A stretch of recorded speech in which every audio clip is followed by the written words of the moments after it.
TEA! Go away! TEA! Here at home, more chaos and confrontation involving Houston ISD. The latest episode involved outgoing Harris County Treasurer Orlando Sanchez and his call for a complete takeover of the state's largest school district by the Texas Education Agency. Sanchez's press conference was interrupted by chanting protesters, one of whom dumped a bottle of water on the former mayoral candidate, prompting a call to police. It's part of business as usual at HISD. You can't have a conversation without having to call in law enforcement, and I think the public and the taxpayers are fed up with it. We fight and fight and fight because every child deserves an education. They do not deserve what Orlando Sanchez is trying to do to communities that he has never even spoken to. Over the course of 2 hours, the protesters were joined by a pair of HISD board members looking to rebut Sanchez's criticism. Now, Bob Price contacted me first saying we need to do this topic. So I'm going to let you go first. Okay, appreciate that. I talked to Orlando after this happened, and I have to say he handled that situation with a lot of class, as he does most of the things that he does in life. That said, it's a sad point in this community when you can't have a conversation about a topic, no matter what your feelings are one way or the other, that you can't have a conversation about it without somebody physically assaulting a public official. That's totally unacceptable, and that wasn't the first call to police. They actually that was the 5th call to police because this group totally disrupted a legally organized event on private property, disrupted it and delayed it for over 2 hours because they wouldn't let him carry out free speech. When did the Democratic Party become the party against free speech? Okay, valid point, Tony. Do you think the protesters did their cause any justice with those tactics? Well, obviously this was an extreme action, so that did cross the line, obviously. But I also am suspect of the whole event because it seems like this event was organized to elicit strong reaction. Why would you have an event about public education on private property to begin with? That doesn't make any sense. I still don't quite understand what action Orlando Sanchez was carrying out either. I don't understand if this was a public mandate. This was just someone saying something out loud in public.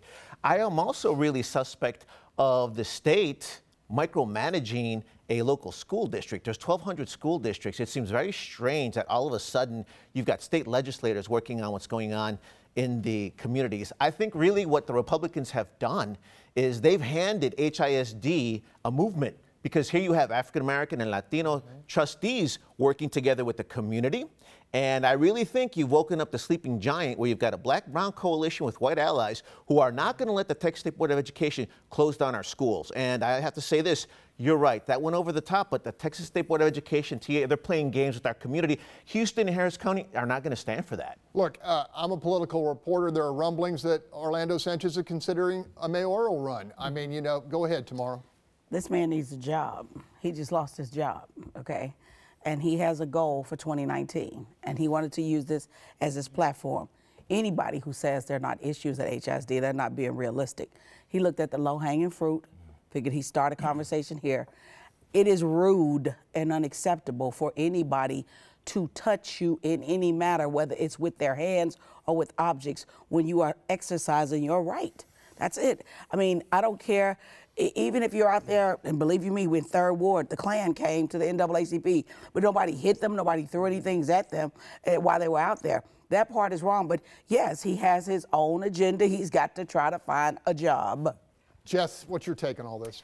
Well, you know, here we are back to kind of talking about HISD in terms of race, and I, understand that that's part of the equation, certainly when we look at the way HISD is divided up. But at the end of the day, this also comes down to competency, and the board of HISD has proven they're not in a position right now to handle leading the school district. Does that mean the state comes in? I'm not sure. I think that a lot of us want to solve this locally, and we heard from Senator Betancourt, last week about proposals he's going to put forward at taking a look at large districts.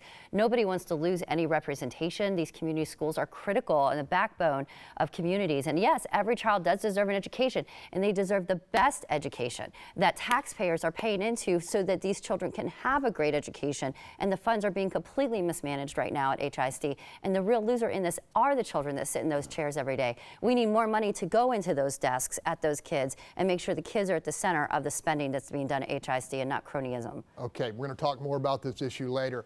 Still ahead, when we return, the tumultuous year that was 2018. The What's Your Point team picks the stories at the very tip top of a very large heap. We hope you'll stick around.